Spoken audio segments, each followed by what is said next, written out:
thank you for taking the time to be with us at C3. We hope you enjoy today's message.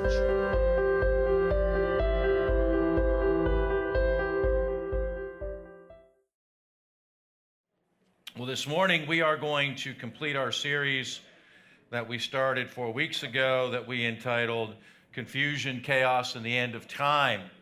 And we've been answering some questions, looking at some questions, having conversations, maybe that not so much in the traditional end time theology that we look at. And we're going to complete that this morning. Just so that you know where we're going after this, we are going to venture out into the book of Hebrews. That will take us quite a while to go through, 13 chapters, and we will launch that tomorrow, or not tomorrow. I will launch that tomorrow. We will launch that next week. And so for the last several weeks, going into Easter, we've been talking a lot as a staff about what would be next and how we would go about this. And so we kind of settled in on the book of Hebrews, and then we will look at some of the issues after that, dealing with some end times. We're going to look at kind of a series called The Alternate Kingdom and how we live in God's alternate kingdom and what it looks like and what it means for us. In this series coming up, both Pastor Zach and Pastor Josh will be assisting. Pastor Josh has now been on staff long enough, so we're going to throw him up here and get him involved a little bit and let you guys get a sense of him. And if you have people and students that are in 7th grade, I want to encourage you as well to, as kids are coming out of 6th grade, to make that a priority to get them involved in youth. I think he's going to do a wonderful job, and we're excited about what lies ahead. But we've been looking really, and we've asked 3 questions to date, and this morning we're asking our 4th. And we started the series by really looking at this issue of this kind of conventional wisdom, cultural belief that the future is always better than the present, and things are always getting better. And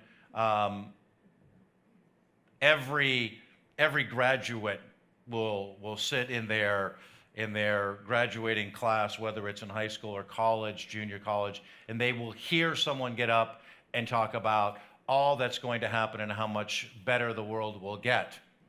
And my question is, if it's supposed to be getting better, then why are things actually getting worse? Why does it seem like our world is crumbling? Why does it seem that way politically, economically, environmentally, socially, but also personally? And so we looked at the issue, and we went back into Genesis at the very beginning, dove back into a scene in the Garden of Eden, and looked at humanity as they had a bit of a conversation with Satan. And the conversation centered around this issue. Did God really say what God really said, and did God really mean what God really meant?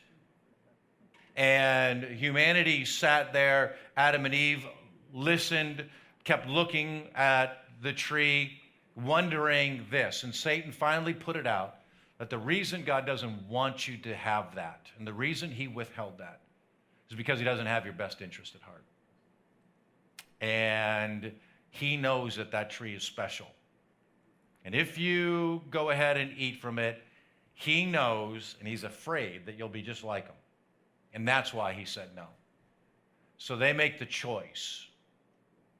They make the choice to eat of the fruit, and they discover, as we said, that it's a special tree indeed.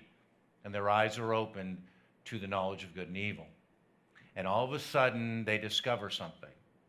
They discover that they're vulnerable, that they're naked, something that they never realized before.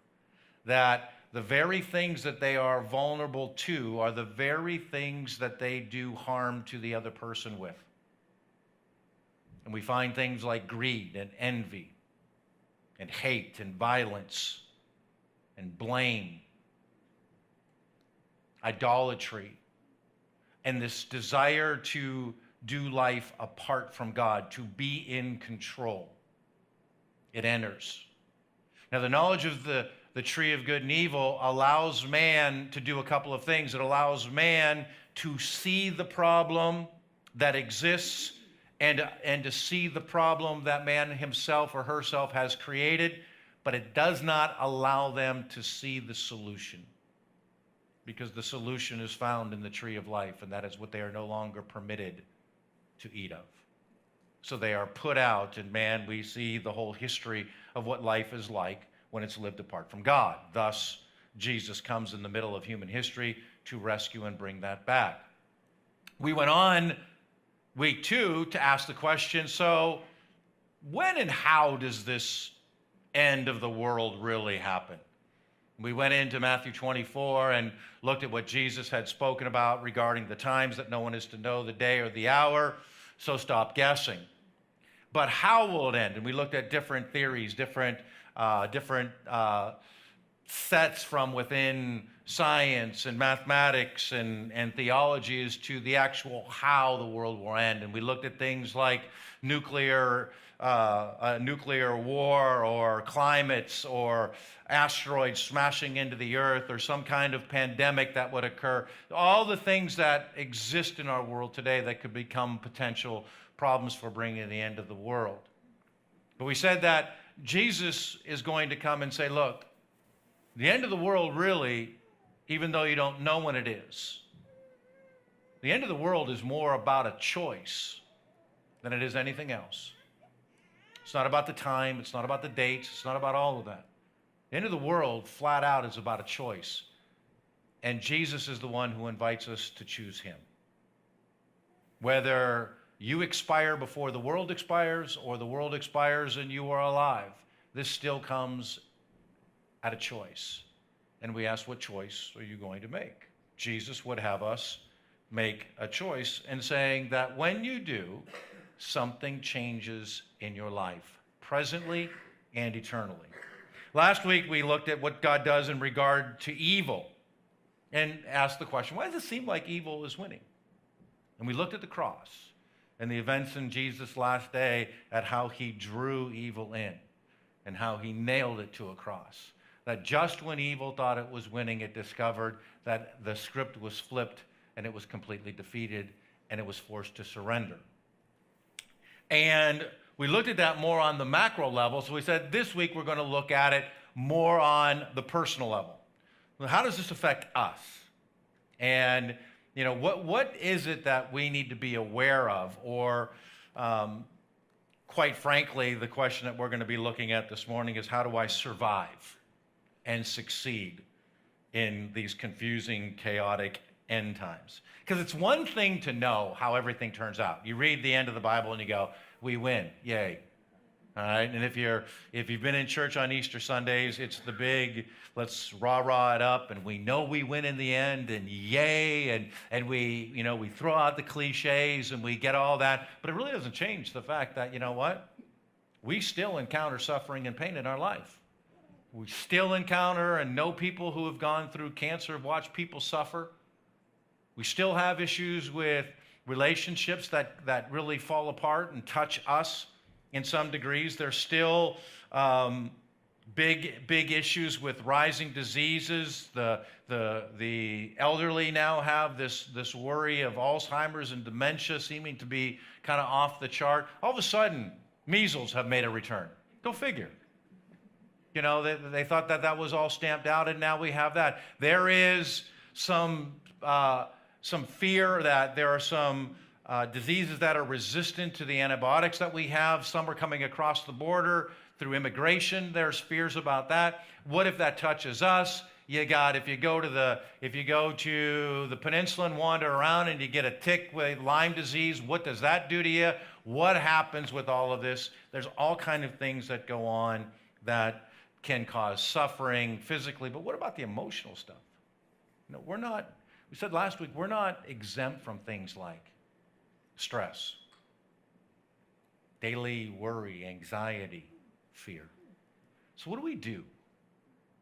And is there a plan or a strategy that we need in these days?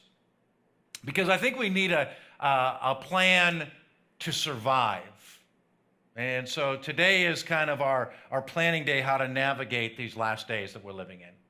And if you have your outlines, you want to pull those out, and we're going to look at some things. We're going to look at some of the popular ways that people deal with the issue of pain and suffering today, and show you a little bit why they are somewhat substandard. But I want us to start with this, because when it comes to pain and suffering, I think we kind of miss this, because there is a lot more that we can do than we realize when it comes to some of our personal pain and suffering. And I don't always think, it's not one of those where, as Christians, we've got to deal with the Paul complex, which is, I've just got to sit here and realize, just like Paul, that his grace is sufficient for me. And even though I have asked for it to be removed, I guess I'm going to have to white knuckle it and grit my teeth through my suffering. That's not what we need to do. There's some things that are available to us on a personal level. However, we also need to realize that on the macro level, there is less than we can do than we realize. So we don't need to be worrying so much about what's going on in the world, because there's very little control that we have over that. So let's jump in, and if you have your outlines, you can pull those out. Because when it comes to developing a plan or a strategy, really to combat suffering, we usually choose from one of the more four populars. And these are not the only four. These are my compilation of how people deal with pain and suffering. The first one is this. It is kind of a form of denial, and it's the belief that nothing bad will happen to me as long as I don't speak about it. Right? And as Christians, many times I'm not speaking it into existence. I'm not going to talk anything negative. I'm going to keep it positive. And that's how a lot of people live. Because here's the deal. All of us, and this isn't all skate, by the way. This is for all of us. Believers, non-believers. We all know deep down inside, in the area of our soul, that this is not how life is supposed to be lived. We know there's something wrong, something's not right. Most of us who are on the believers' side know that it traces all the way back to the Garden of Eden. Non-believers are going, we got to figure this out. We got to figure this out. We can figure this out. But we know something's not right. This is not ideal. My pain, my suffering, it's not the way things are meant to be. And we all go through that. Now, denial, by the way, is a plan, and it is a strategy, albeit a lousy plan. Okay? But it is a plan. The second area that we look at is this. And we've talked about this before, that nothing bad will happen to me because the rules really don't apply to me. Of course, until they do.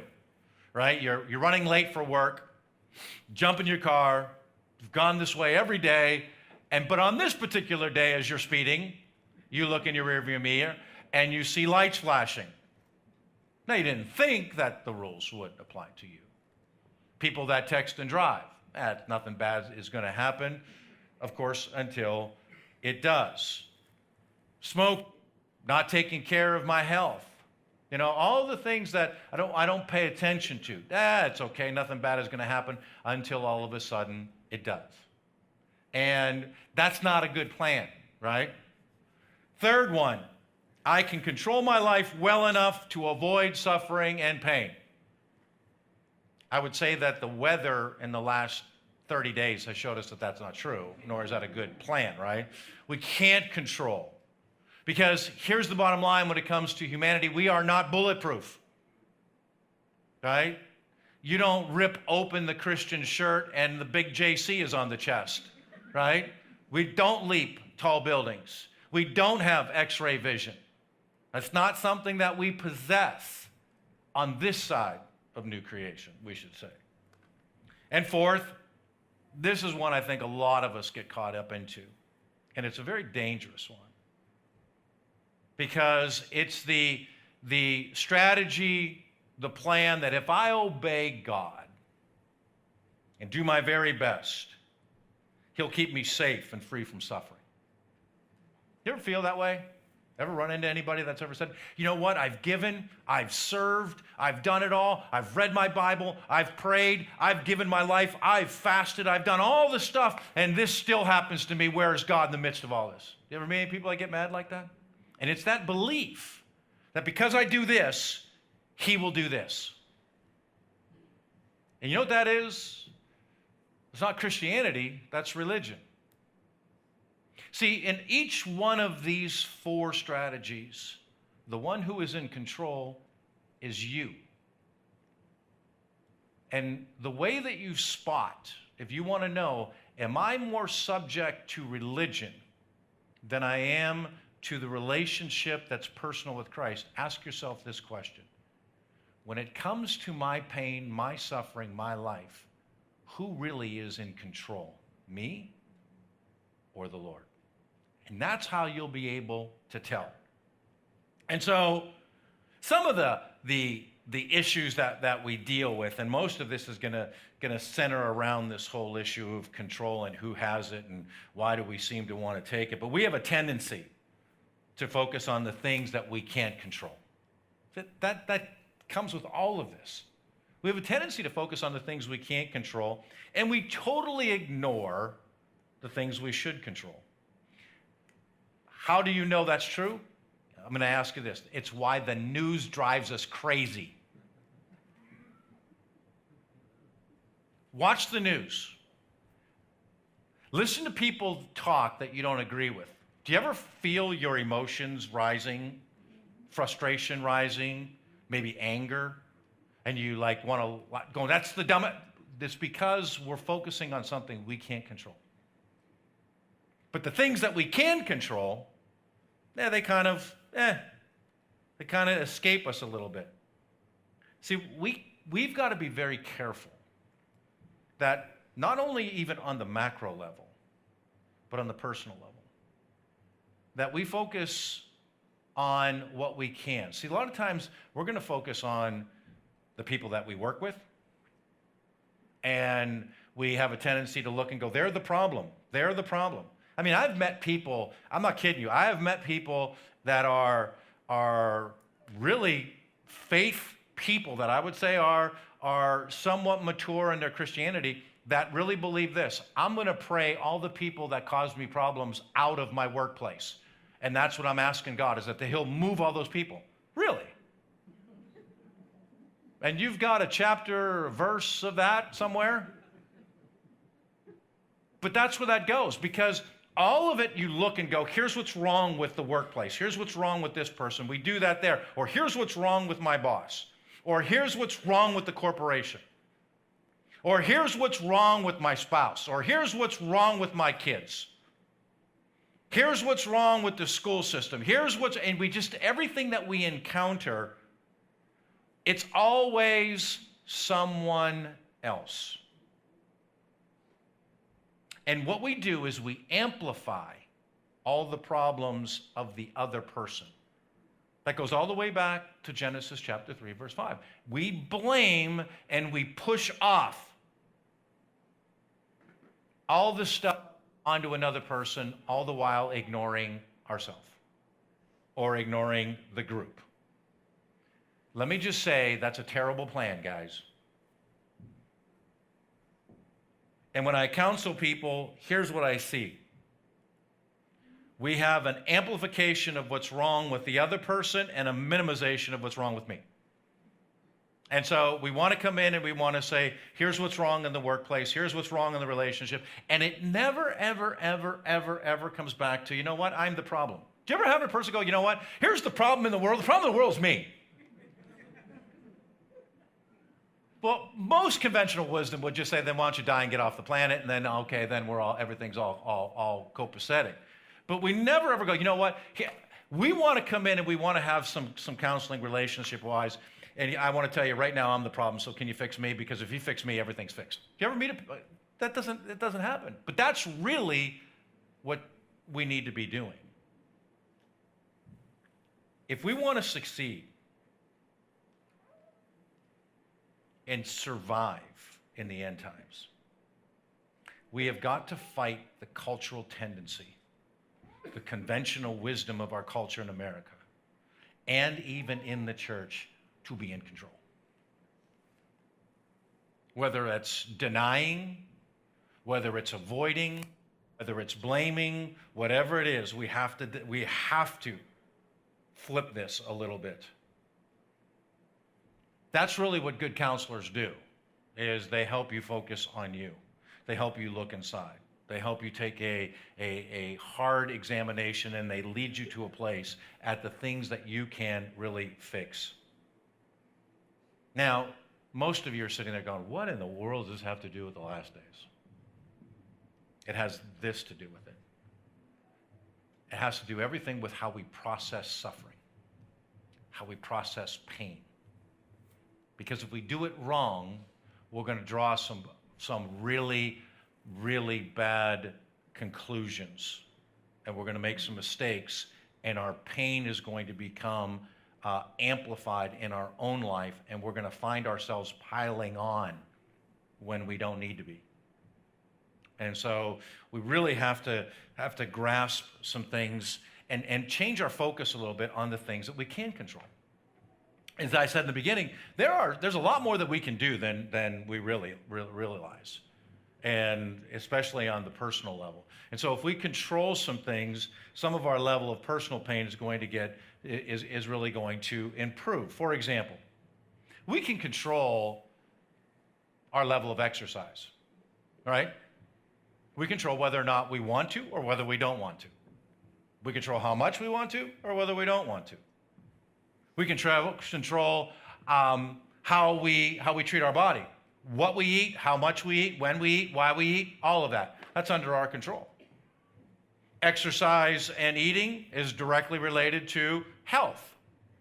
So that's something that we can control. I can control what I say and how I say what I say, how I respond, what comes out of my mouth. That's all under my control. How many people know if just in that, if we started taking and focusing the control on that, things would change in our life? I can control my attitudes. Anger,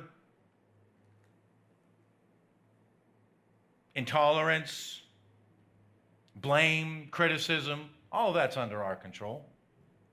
We criticize because we look and we see, right? We see the problem and we pinpoint the problem, but the problem never is us. And so that's something that we can control. I can control how I spend my money.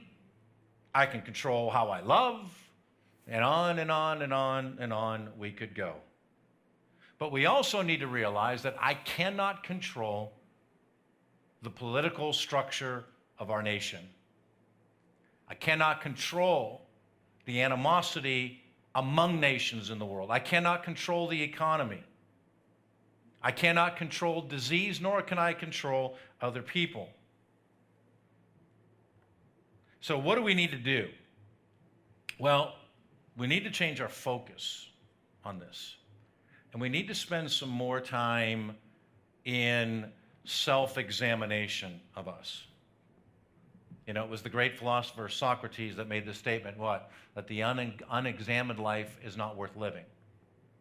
And here's the Christian version that I believe he borrowed this from. I believe that when we look inside, we give the Holy Spirit permission to look at what's going on and all the things we can control and point why we're not doing what we're supposed to be doing. He searches the deep things, the Bible says, doesn't he? He looks at all of this. And I think way too much we've become macro believers at the cost of micro believing. Because we don't want to look inside, because it's not always fun. And when I do look inside and I give him permission to look inside, and he pinpoints an area of control that I'm not supposed to have, when I deal with it, then I allow the Lord to become Lord of that area, and it changes. But it will not change at all until I go through the process of allowing the Spirit of God to search me and then surrender the seat of control of that particular issue. The seat of control of money, the seat of control of attitudes, the seat of control of behavior patterns, all of that. It is a long, guys, this is the transformational process of Romans 12, by the way. This is a lifelong process. And the more pain that you've undergone as an individual, the longer the process and potentially more painful in the short run it becomes, but the long-term results are phenomenal. And the reason, and probably a lot of people aren't going to like this, but the reason that we don't allow the Lord to look inside is because we don't trust him. This is a distrust issue. And you know why we don't? Because we actually believe that we can do a better job running our life than he can. Just ask yourself, you ever look at things in your life and go, yeah, I know the Lord says that, but. Yeah, I know the scripture says that, but. Yeah, but. He doesn't know, doesn't understand.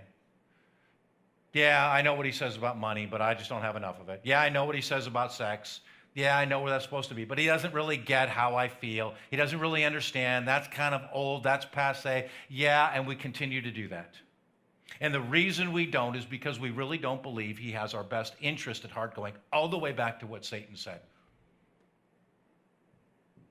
We don't trust him in that particular area. I'm not talking about we're not trusting him for salvation. I'm talking about personal pain. I'm talking about the areas where we suffer, the areas that we don't really speak about, all the attitudes, the loneliness, the fears, the anxieties, all of that. We don't want to take our hand off of it. We don't want to surrender it because for the most part, we just don't know what he's going to do.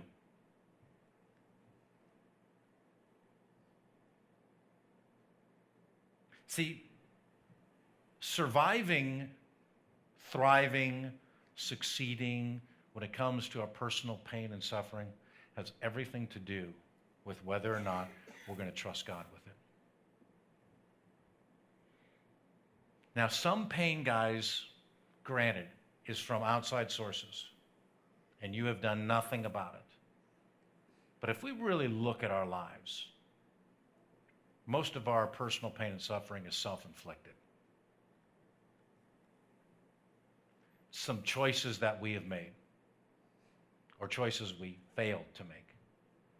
Some chaos in our world that we've participated in. Some confusion that we've allowed into our thoughts. This right here is our problem. That's the big picture. Now, is there a solution for it? I believe there is, and I believe that Jesus has a plan that we should follow for the last days. I want you to turn in your Bibles to the book of Matthew, chapter 7. And I would say, as much as a person could claim it's a foolproof plan, I would say it's pretty foolproof. How many people know that if God's given you a plan, it's pretty slam dunk guaranteed that if you follow this, you're going to be successful, right? Okay, so here's what he's saying. It's in the end of the Sermon on the Mount. So up until this, he's got massive crowd of people. They estimate anywhere from 3,000 to 5,000 people are sitting there, and he's talking to them about how to zero in on life. There's all the things that I want you to do. You know, this is why you forgive. This is why you turn the other cheek. This is why you don't return evil for evil. You return good for evil. This is why your left hand doesn't know what the right hand is doing. This is why if somebody rips you off, you give them something else. All the things that you go, oh, good Lord, that's horrible. It's a bad plan. That's why the kingdom's so alternate, by the way. And then he finally gets to chapter 7, which is the therefore of the sermon. You know, this is why we don't judge. This is why we don't do all of that. And he comes to verse 13. And he says this. He says, I want you to go in by the narrow gate. The gate that leads to the destruction, you see, is nice and wide, and the road going there has plenty of room.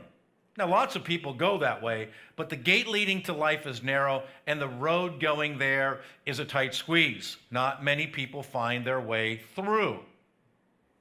So, originally, when I was first becoming a Christian and reading, I always understood this to be that there's one way to salvation, and there's a whole ton of ways to destruction.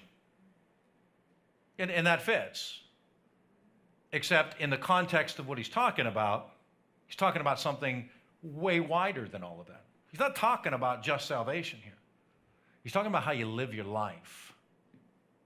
He's talking about the way in which you walk, the road on which you walk, the decisions in which you make. Literally, you could rephrase that this way. He would say, I want you to walk this way. I want you to walk this way that is very alternative to the way that the world will have you walk. It's narrow because it's more singular. It's narrow because it comes from the Creator. It comes from the Sustainer.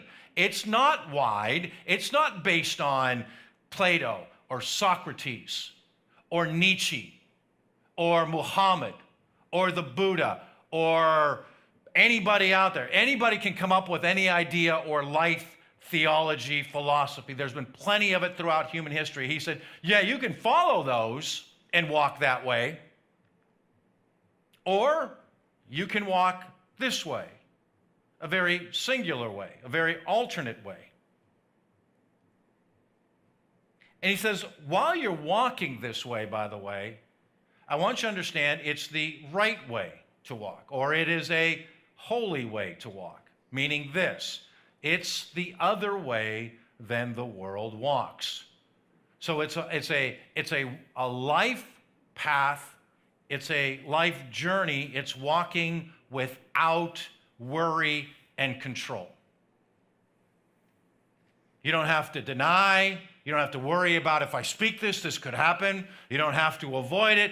All of the things that we've talked about earlier. We don't have to blame the other person. All of a sudden, if I'll trust God and I'll walk this way, which is a very different way, and I'll apply the principles to my life, I will notice that substantially the level of pain and suffering diminishes the more that I walk on this. There's an inverse relationship. The more that I follow God, the less I suffer.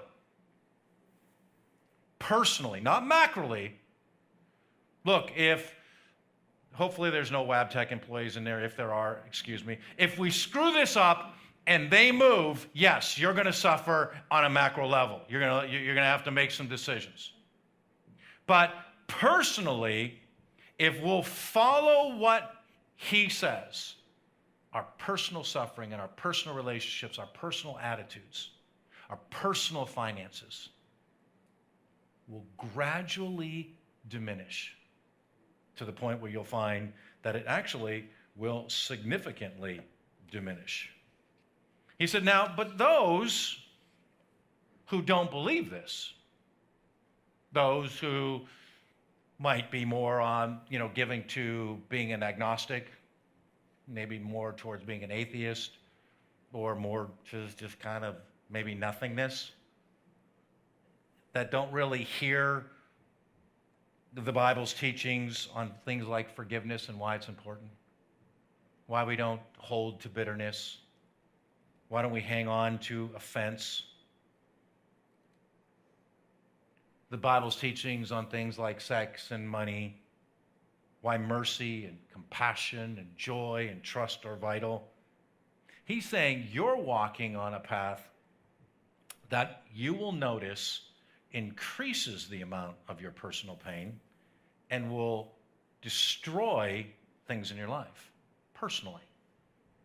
It's going to destroy your personal relationships, your personal finances, your personal employment.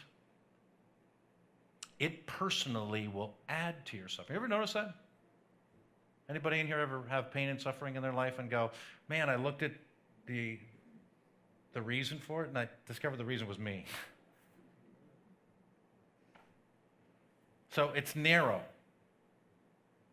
Now, he's going to go on and say, all right, well, So, how do you know, right? How do you know if you're walking right, or how do you not know? So let's continue. He goes, and he says, all right, watch out for false prophets. These are people that claim that they have the voice of God, but they really don't. Thus the term false. They will come to you dressed like sheep, but inside they're hungry wolves. So they're trying to get something. They're extracting something. They want you to believe something because it benefits them, not you. He says, you will know them, be able to tell them by their fruit. You don't find grapes growing on thorn bushes, do you? Or figs on thistles? Well, in the same way, good trees produce good fruit, and bad trees, they produce bad fruit. Actually, good trees can't produce bad fruit, nor can bad ones produce good fruit. Every tree that doesn't produce good fruit is cut down, thrown into the fire.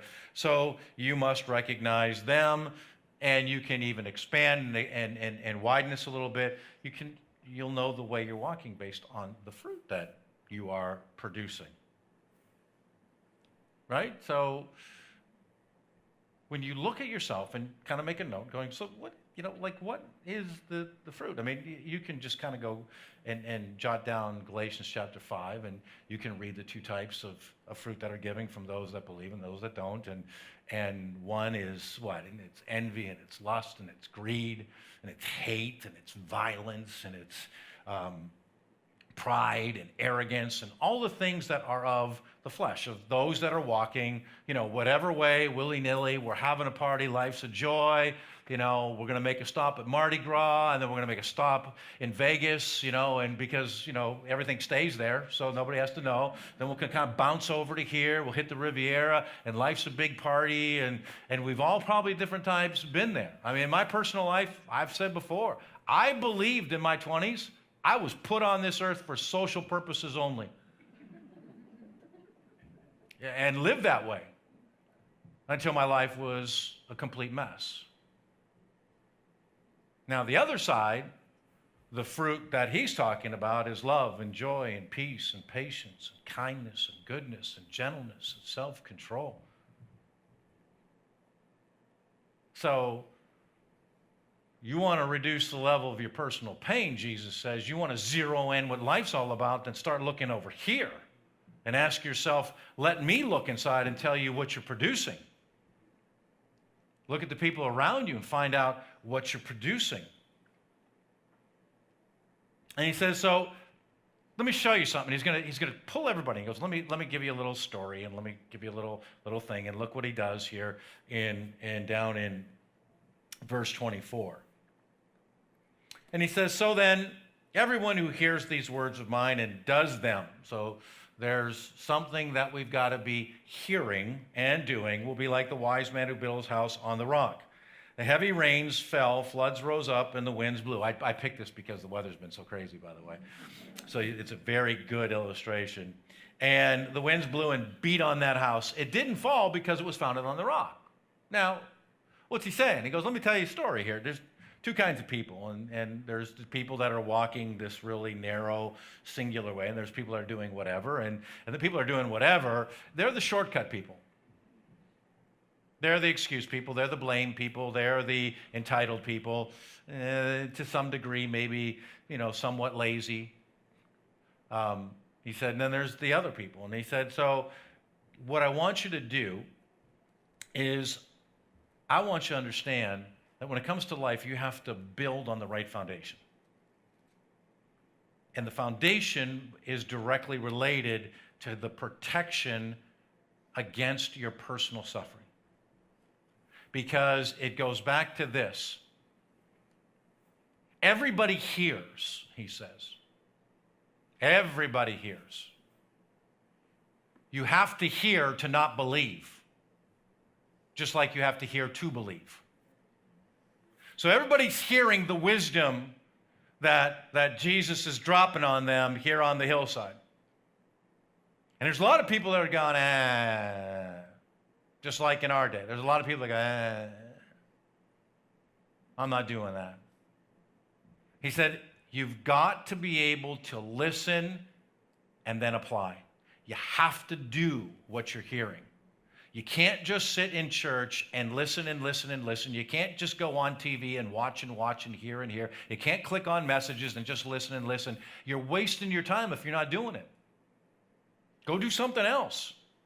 Because when the storms hit, you're not going to stand. It's going to blow you away.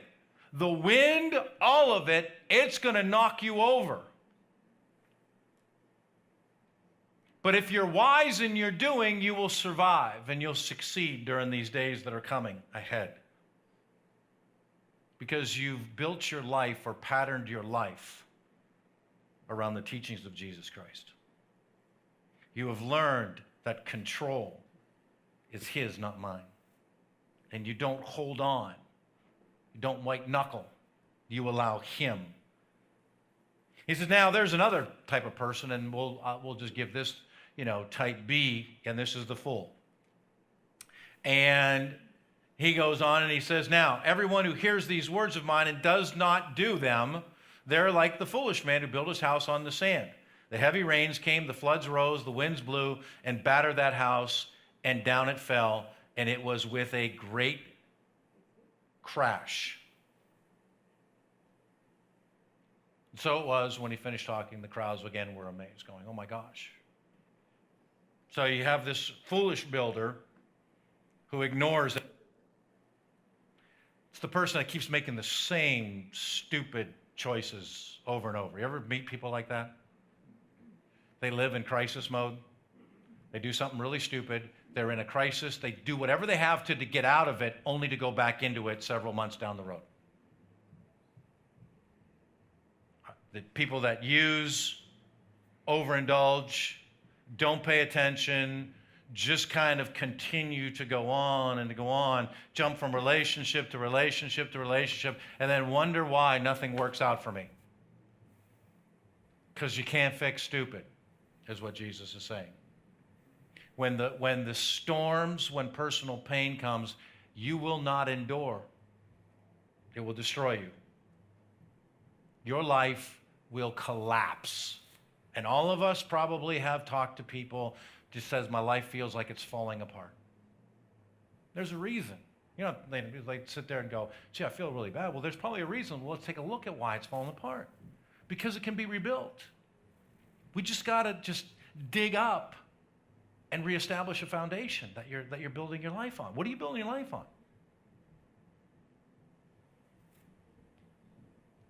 See, the people that succeed are the people that have learned how to love. The people that have learned how to serve, to learn how to give, how to sacrifice. Life gets better when we follow what Jesus is saying. It doesn't get worse. So the question then is, so how do we build this kind of a life? Well, it starts this way. We accomplish it, we build it when we do a couple things. When we act on what we can control and trust God for what we can't control. When we act on what we can control and we trust God on what we can't control. Most of us get this backwards. See, we should be focusing and acting on things, and the things that we're supposed to be acting on and focusing on, we're usually trusting God. So we get all caught up over, we need to fix our government, we need to fix our economy, we need to fix this, we need to do that. Let me tell you something. Our government, I'm just going to let you in on a secret, it's been a mess for over 100 years. We ain't fixing it. I don't care what anybody says right now, history shows us the American political structure cannot be fixed. It doesn't matter whether it's a Democrat or a Republican, and if you're a Republican, I'm sorry, there ain't no fixing it. It's done. It will not do what it was founded to do because it's incapable of doing it any longer. So I can't fix that or change it. But what I can fix is this. I can act a certain way in the community in which I live in order to advance it. So at the corner of Creation and Harbor Creek, you and I can advance and we can act a certain way. We can love a certain way. We can serve a certain way. We can give a certain way that causes other people to see it and then expand it that way. But if we're looking for Joe Blow, whoever it is, sitting in a house on Pennsylvania Avenue to solve our problems, guess what? You're building your house on sand.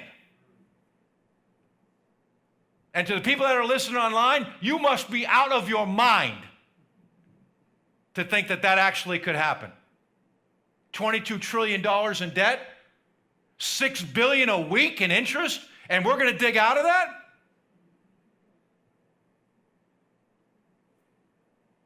I don't think so. But that's what we worry about. And we worry about who says what, and we worry about who is this group, and this group is bad, and this group is good, and that group is... Just trust God with all of that. But let's control the part that we can control. See, I can control this. I can control whether or not I'm destroying the lives that God has put me in charge of. I can control what I say to you every Sunday. I can control how I treat my kids, how I treat my wife, how I treat my friends, how I treat the person that serves me in a restaurant. I can control that. I can control whether I flip out in anger or whether I operate in self-control.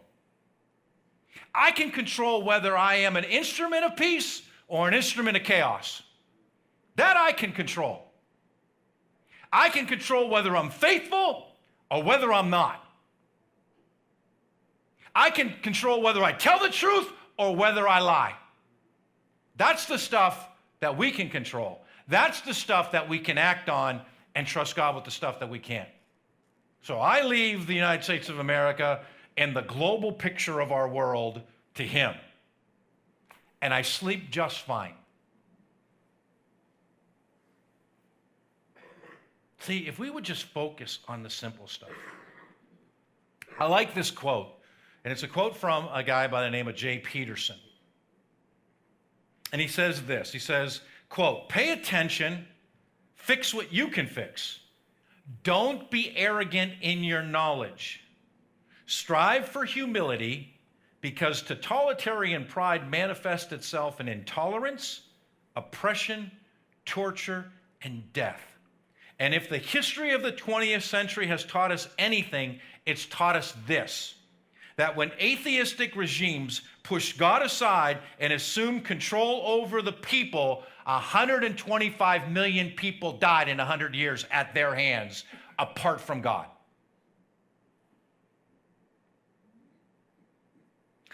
So let humility, he says, begin with you. And I found that phenomenal, because here's what we do. We want everybody else to be humble. And we spot it when they're not. Because we right away, that person's arrogant, that person's prideful. You know what they need? They need a little dose of humility. Humility is something that Jesus would say, let it begin with you. And in all of those character traits, whether it's humility or joy or peace or patience, any of that, they need to be functioning in our personal lives. Why?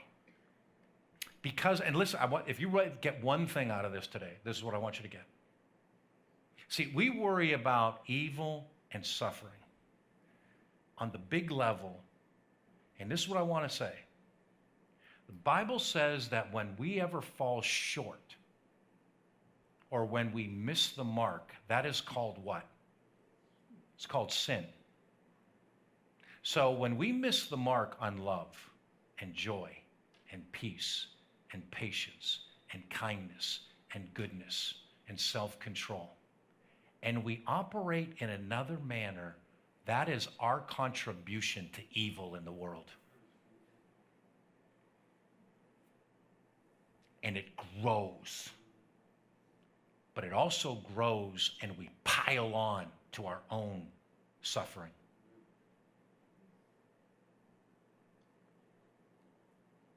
So we can go on blaming others, but if we would just get to a point where we just kind of look inside and go, okay, what's my, play the game, what's my percentage in this problem? Is it 10%? Is it 20%? Is it 50%? Is it 80%?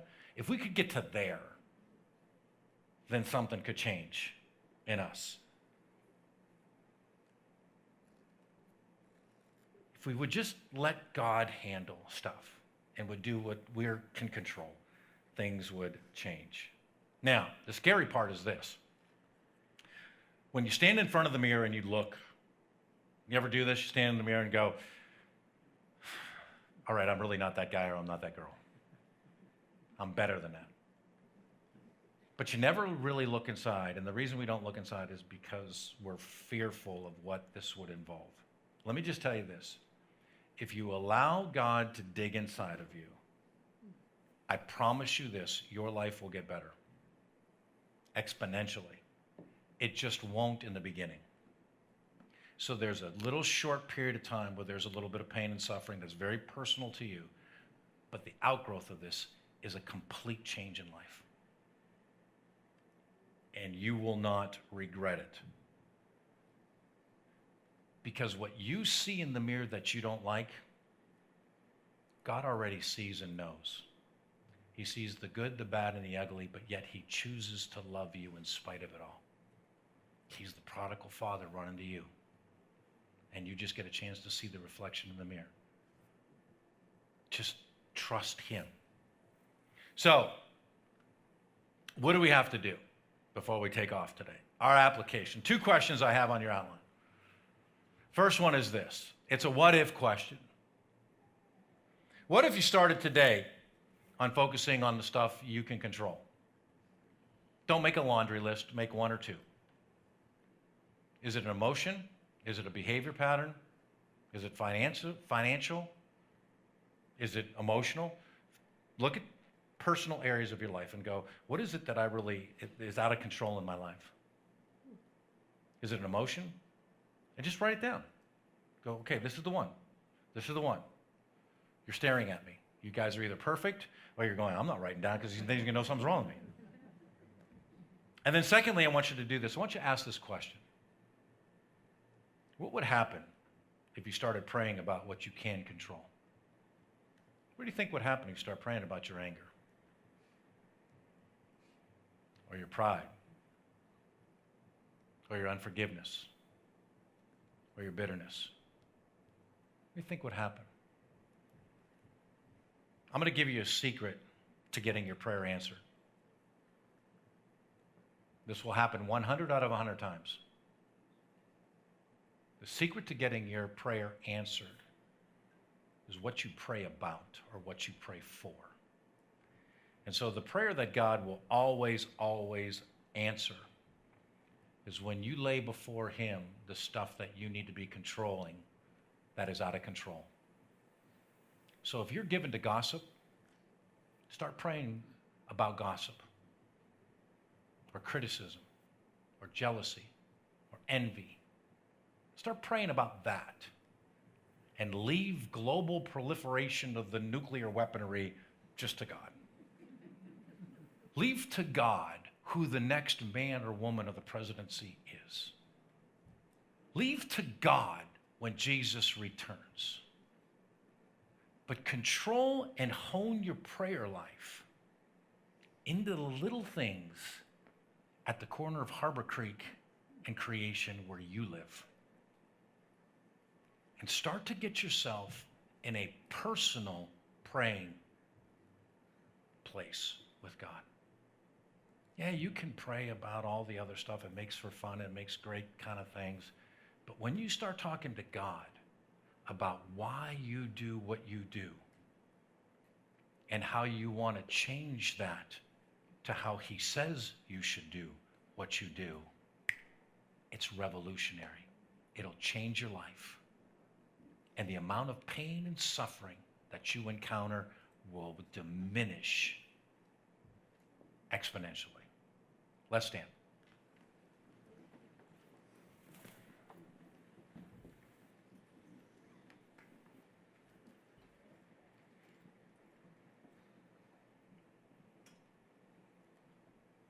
You know, no matter what we face, and all of us face different things, and some of us face some stuff that is like nothing else.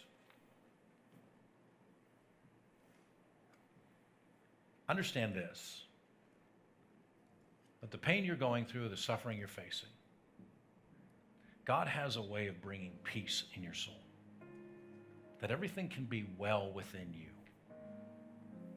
There's an old hymn that goes, "It is well with my soul," that no matter what I face, I can say this. I can tell you this, our staff and our council pray for you, each of you, that things would go well with you, that God would bless you, that God would speak to you, that God would continue to lead you, that God would protect you, that God would provide for you, that God would deliver you, that God would bring peace into your life. And so we're praying for that. We celebrated communion, which is a reminder of that. When you walk out of here today, I want you to walk out of here knowing this, that when you give something to God, He takes it. Just don't play the tug of war with Him. Write down the stuff, pray about the stuff, and you watch what's going to happen day by day, week by week, at how your life starts to change, and it's going to change for the better. Let's pray. Father, this morning, as we go, Lord, I thank you today that you have given us a plan, a strategy, how to navigate these days in which we live. They are chaotic, they are confusing, and we know without a shadow of a doubt they are at the end of the end. But we also know this, that while you are waiting to return, there is something for us to do. And we want to be those people who reflect.